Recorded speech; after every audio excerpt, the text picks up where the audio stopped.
those of you who don't know who I am, I'm Jennie Vee. I'm a musician, I'm a songwriter, I'm a fashion designer, an accessories designer, and probably most known for playing bass in the rock and roll band Eagles of Death Metal. I was gonna tell you I'm a huge fan. I didn't want to come off as a fan guy, but yeah, I am. Tell us the listeners more about that. Were you always into music? I've always been into music since I was a teenager. I taught myself to play bass when I was around 16 years old. Some people think that's a bit of a late start to be getting into playing an instrument, but that's when I started. I taught myself, and fast forward many, many years later, I had a lot of playing experience under my belt, and Eagles of Death Metal asked me about 3 years ago to join the band. Wow, that's awesome. So I was going to jump right into it because this whole podcast is like a call to action, and I want to get as many guests as possible who are influential and to spread awareness on anti-bullying. So I would love to hear a story that you feel comfortable sharing growing up, or even as an adult, even in the band, that you faced bullying and you learned from it. Any particular story? Unfortunately, I have a lot of stories of being bullied from childhood, from being a teenager into my adult years, in the music industry, even peer-to-peer bullying. I have experienced that, and this is not an expose. And I thought about how I was going to approach it, and if I even wanted to share any personal stories. And in fact, in my notes on that page. Awesome. For my personal stories. I did come prepared. That's really awesome that you did that. I respect that. The first thing I said on personal stories is I am reluctant to share. It's hard to share. All week I've been thinking about talking to you, and it really did trigger a lot of stress and emotions. Just revisiting those stories, and even sharing some of the stories with my partner, Jim. He plays in the Stray Cats. I met him. Awesome guy. Awesome. And he didn't know about some of these stories, and they're pretty horrifying. So let's pick one. There's kind of a silly one that I can share, because bullying, it kind of takes two forms. There's the overt aggressive bullying where someone pushes you or gets up in your face. There's that, and then there's social bullying. And that can be something as simple as being left out of a group, someone spreading rumors about you, someone trying to embarrass you, that type of thing. So when I was in junior high school, I was a gothy child, and in my town, I'm from Sudbury, Ontario, which is northern Ontario. There weren't a lot of kind of gothy punk individuals.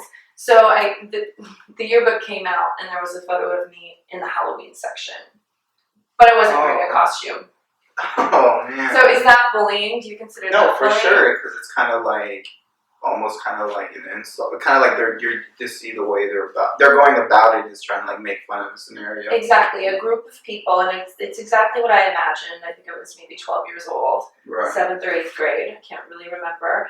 The group of people in the yearbook committee sitting there deciding this was a good idea to take a picture of me with my big black hat and my black lipstick and put it in the Halloween celebration. You know what's funny about that? Because it's one of the questions I ask, what do you think is advice that you would give the administration or just schools and teachers? And it's how did that pass their screening? If I was a teacher or something, I would see that I don't think this would be really a nice thing to do. So I don't know how that's a question I ask everyone. Do you think maybe in a way that's falls on the school because you guys are all just kids still? Right. Well, let me refer to my page. Because I think it went straight to that question. It makes me think these are straight kids and you're still a kid.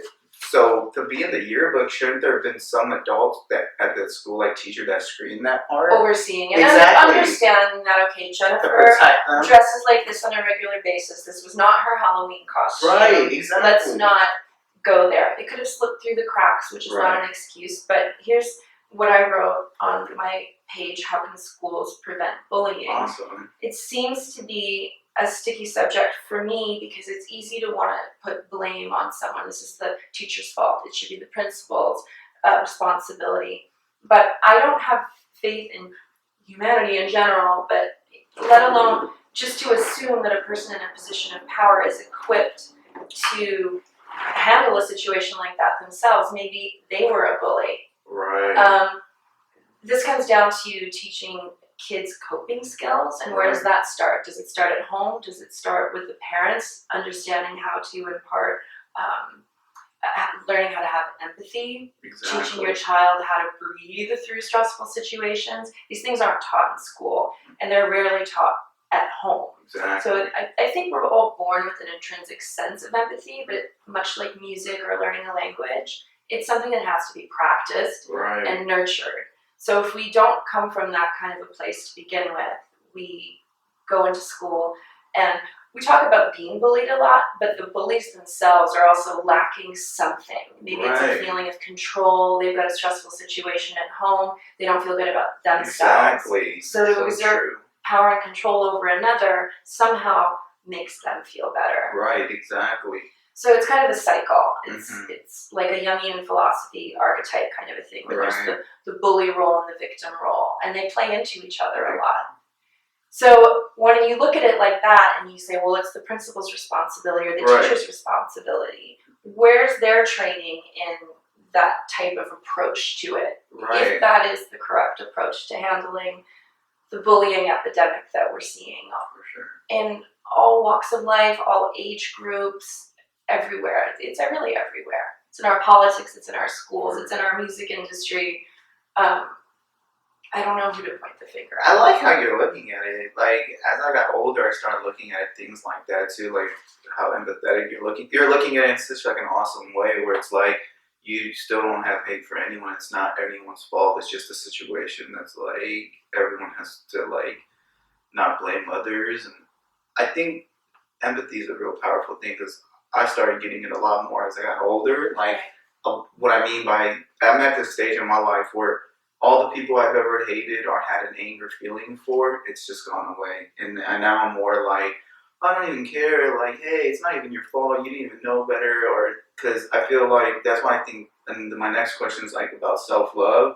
Why I think self-love is so important? Because I genuinely think if you love yourself, then that's the energy you're going to give off. And another thing that I noticed about self-love that I think is the most powerful. You know how like the internet's all about like, you are the energy you get and stuff like that. Yes. Like there's like wavelengths, but yeah, of course if someone's nice to you, you're gonna be nice back. But I feel like the test comes when you're dealing with people that are mean to you or have hurt you in the past, but you take that negative energy and you still give love back.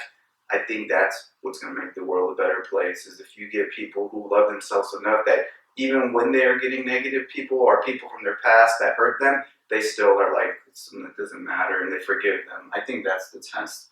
Like, can you take negative energy and still give good ones off? Like, I'm at that stage in my life where anyone that's ever hurt me to this day, I still like call them and be like, hey, invite them places. I'm completely over that stuff. And I think forgiveness and empathy are the most powerful things. That's what I'm getting from you when you're saying that. Like, usually people will say why something went wrong, but I see what I'm getting from you is just like, no, it's not their fault either. It's like, that's awesome. How did you get to that level of like care? So that's genuinely what positiveness is. Like, even though I kind of put it out there, like, how did the teachers not see that? Don't you think it's their fault? And you kind of were like, nah, it's not their fault either. That's awesome. That's like really what positive thinking is. Thank you. Well, I was going to ask you the same question, because you said over the years, now you're at a point where you've gotten to the point where you can find forgiveness for these people. Mine just came from a place where I'm so in a good place in my life with my work, my family life, my girlfriend, like, that I have no reason to be upset or sad towards anyone. Even ones that are unkind to me, I'm like, whatever, man. You're just going through something, and I don't care. Realizing that, first of all, you yourself, I think to practice self-forgiveness is very, very important. And this is touching on the self-love thing, because for a long time, I didn't know how to practice self-love, or when I heard about it, I felt that it seemed so foreign to me. And corny. Yeah, I know, me too. I was like, this is cheesy. Yeah, like, look at myself in the mirror and say, I love you. Yeah, I thought that was lame too. But the funny thing about us is that it's so easy to practice self-criticism. Right. The voice in our head that says, well, that was stupid, or I could have done that better. Right. I was the master of that too. Like, I'm too stupid. So easy. How did you overcome that? Was it through your music? I know I met your boyfriend Jim. Was it through, because a lot of times love and relationships. I met my partner Jim only after a long time of focusing on myself and practicing self-love. That's important because it's like you can't love someone else unless you love yourself. Because what are you going to give that other person? Exactly. Your gift of like negative, just dumping on them all day about your sadness. It doesn't. I think I am going to read my first page on self-love Let's do because it. I feel that it kind of hits home with everything I want to For say. sure. Here's what I wrote. It's hard to imagine looking in the mirror and saying, I love you, I accept you. Practicing self-love can be very daunting, but we tend to find it so easy to say things to ourselves like, no, that was stupid. That's what I already mentioned. It's easy to beat ourselves up over and over again, over something we thought we could have done better. So essentially, self-love is the opposite of self-criticism. And why is it so much easier to practice self-criticism over self-love? Why is practicing self-love regularly met with such resistance by so many of us? Right. To make it a habit to tell yourself that you love yourself, to be kind to yourself by treating your body with respect, to feed it healthy food, get enough rest, get enough exercise, and spending time in nature. Acknowledging when you've made a mistake and forgiving yourself by knowing that you did your best with what you had available to you at the time is key. It's critical to practice self-love because until there's peace within you, there's no peace in the world because you are the world. So that ties into what you were saying about how you forgive others. And Right. you can't forgive others until you forgive yourself. Exactly, because it's like, how can you take care of others when you haven't even taken care of yourself? It's a move of like, first take care of yourself, then you can take care of others, and that's why I think self-love is so important. Because if you really get to that bottom of it, like you're saying, then just everyone around you feels happier. Because like even like I'll give a personal story. Like I had a little like tiff with my dad recently, and my girlfriend Christina flew out to San Francisco today, and I still call him like, hey, Christina's out there, call her, you guys get lunch, and I know she's gonna be happy, and I know he's gonna be happy, and I know he's thinking like, well, I think my son's growing up, like. Yeah, you didn't double down. Exactly, and I wasn't like, forget that guy, and I know it's gonna make her happy, just hearing from him and my family, like, hey, wanna hang out? So even though me and him had a scuffle, I still don't care. It's like, I don't care, man. I hit him, I could tell in his voice that he was just like, oh, thanks, man, you want to hit her up? Like, he's growing up, and little, like, arguments between us is not. And then, I'm getting older. I'm 34, and I feel like my father is getting older, and it's like, life's going by too fast, and it's like, he's not going to be around forever type of thing. It's like, I feel like my parents are getting older, so it's like, I'm not in that It's time. time to be gentler and softer in our approach, Exactly. just as human beings with each other. And this again goes back to parenting, where I think it begins. It begins at home. It begins when you're really, really young. Do you have any kids? I don't have any Oh, kids. me either. I know when I do, I don't know how I'm gonna be, but I'm gonna try to be like as awesome as like I can be, like where they like actually come to me. I want them to come to me with problems. So This is how we can prevent bullying. exactly. I was a nanny twice. Oh, really? Yes, and I came prepared with my notes today. I took that job so seriously, Right. and I had such a great time with that responsibility and learning how kids develop their own ways of coping, or how they, when they're 2 years old, first experience jealousy.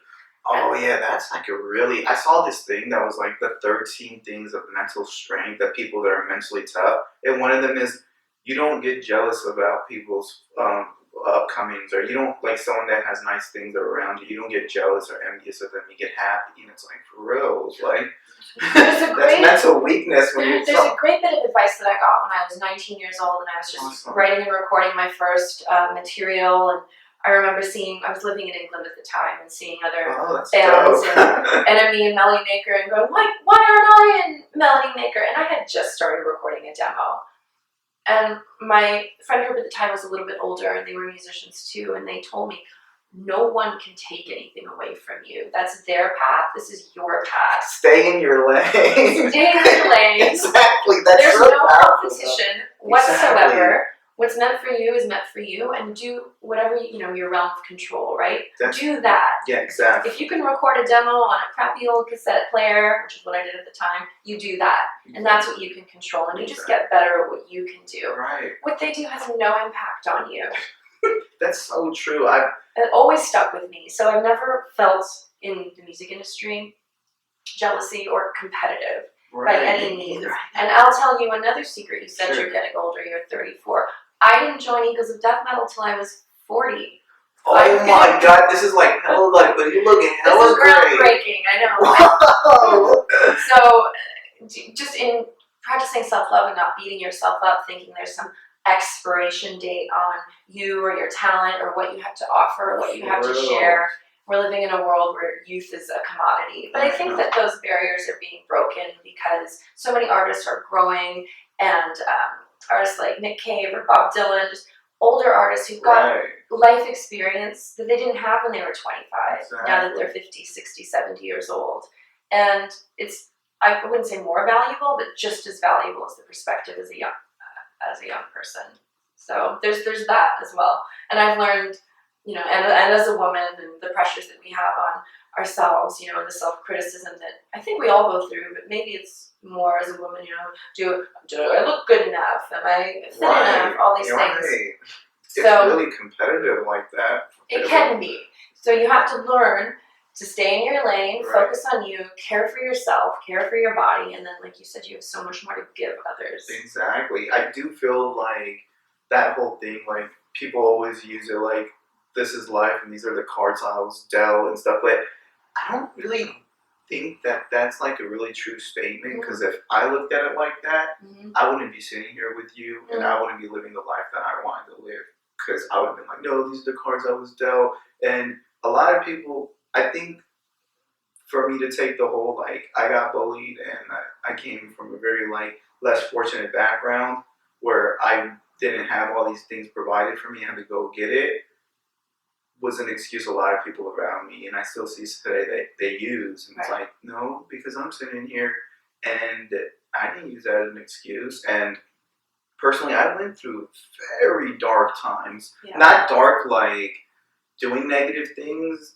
but just like dark times where I just like lost everyone. I was alone just because I wanted to go after this path, and it wasn't fitting the mold of a lot of people around me.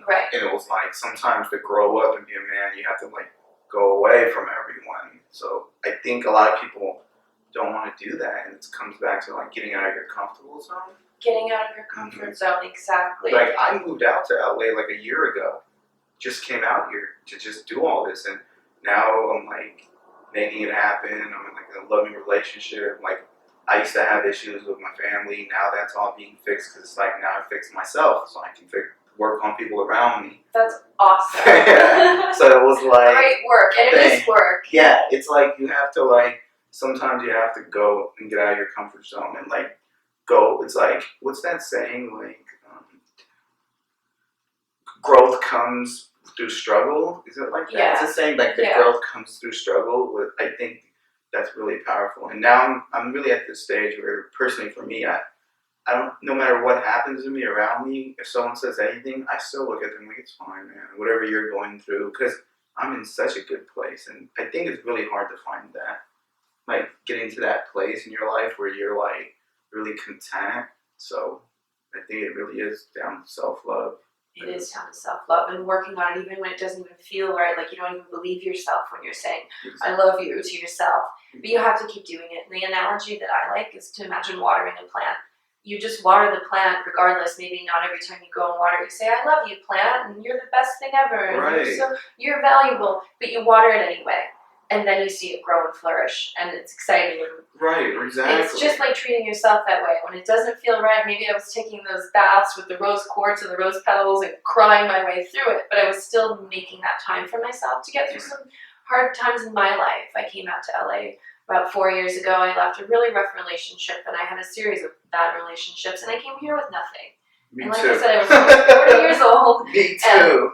In remembering who I was, a musician and a bass player, and what I truly wanted. But not to interrupt you, but Yeah. you had a goal. You had like you're a vision of what you had, a talent. You were like going after it. So I think a lot of people, you can't love yourself unless you have all that first. Like it was like you knew where you were going and what you were doing, so you were going to get there. I think a lot of people who are lost and they don't know where they're going, that's like their main thing to self-love. Like, first you have to know who you are and what your purpose is. I know it's corny to say that. Like, I'm not like an inspirational speaker type of person, but those little things are so like, what I'm hearing from you, it's like you had this like set goal, like you're a musician, just you knew what made you happy, now you're going after it. I had the same thing. Like when I came to LA, this was like I wanted to do the 70s tour, I wanted to do the podcast, and then like the right people came into my life. Right. So it's like a lot of people I do see out here, and not to like throw shades at anyone, it's like they don't have a vision of what they want to do and where to go and go after it. They're just floating around, like hanging out with this person, hanging out, but it's like, well, what's your goal? Having a clear vision is so important, and writing things down. And in fact, on my other page here, Advice for Kids.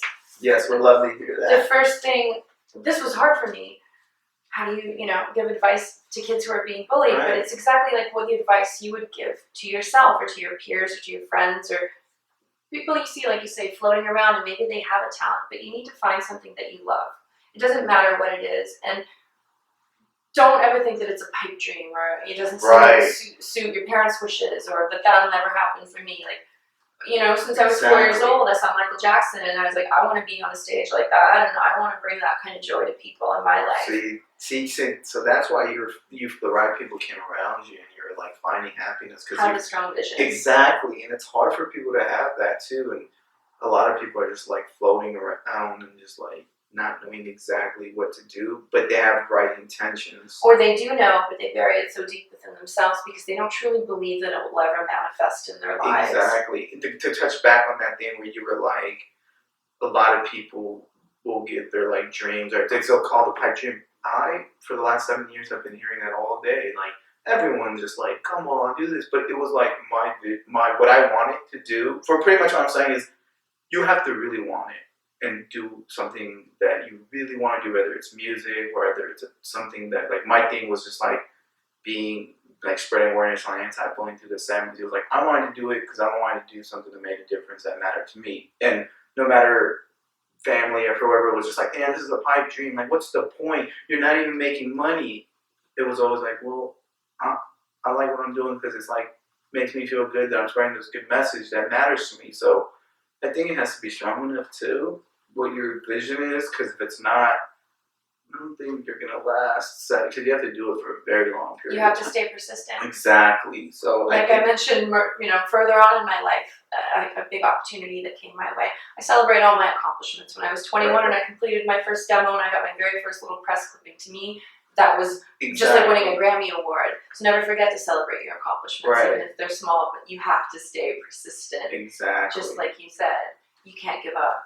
No. And again, that sounds like a cliche.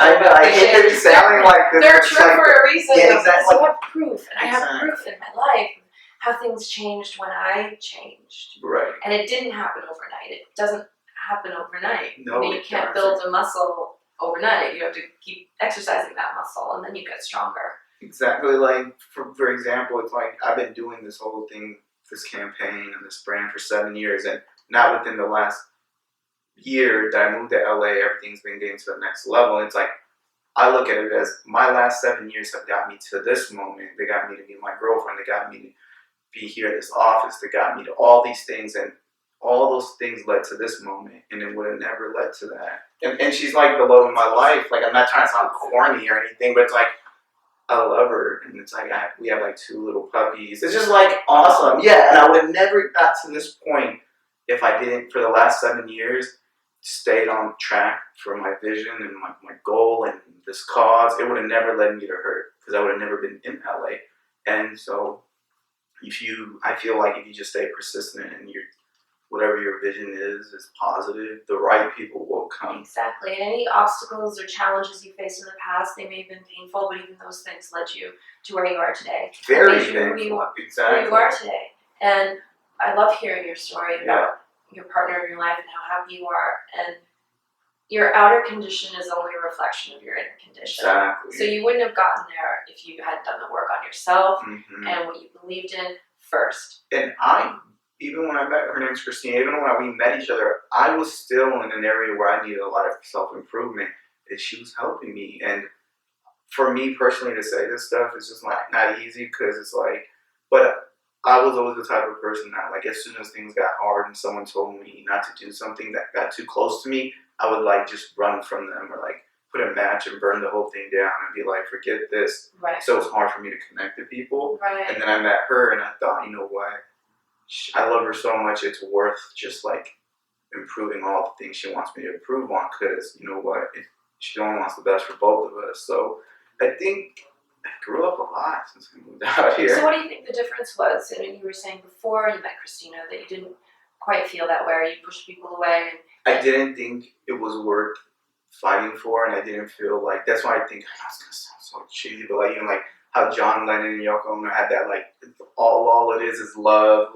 Maybe that's all it is. Like, my love for her was so strong that it made me like just fix what she wanted me to fix so I could keep her. Well, you just contradicted everything we said. You gotta do it for yourself first. I know, it's so funny, but it was like, yeah, I think I did. It was like, but that's the thing. When like all the things I was doing for myself was good for myself, but when we met, it was like there was things about me that I thought was okay. Right. Like I was kind of like I think I had a problem with alcohol, and she started noticing it. Like, you're like drinking too much. And I wasn't letting people get too close to me to see that. Right. And she started noticing it. So I was like, whoa. So I stopped drinking. It's been like a year I stopped drinking, and it's been the best year That's ever. amazing. Yeah. And I never saw it as a problem. Like, drinking? Nah, I'm just drinking when I'm out. I'm just drinking when we're having fun. I'm not drinking like that. But even that was like, now that I cut it out, it didn't go anywhere. I feel that you have done a lot of work already, that you were open to the possibility of someone or something coming along to shine the light on that darker corner of you that maybe you didn't, like you just said, give enough attention or realize the impact it was having. And once that was gone, you're growing even more. Exactly. So you definitely had done 80% of the work, let's say, and then you met Christina. And right. You did more. I feel the exact same way about meeting Jim almost 2 years ago. That's awesome. I valued myself more than I ever had. I have a beautiful group of friends. I love living in Los Angeles. I love my band. It's the best place for me. You know, training. I feel like I've been in training for 25 years almost to play with this band and to be strong enough. And I couldn't have done it when I was 25. So I was in such a good place in my life and happy on my own. And I had just been living by myself for 3 months. Only 3 months. And that's when I met Jim.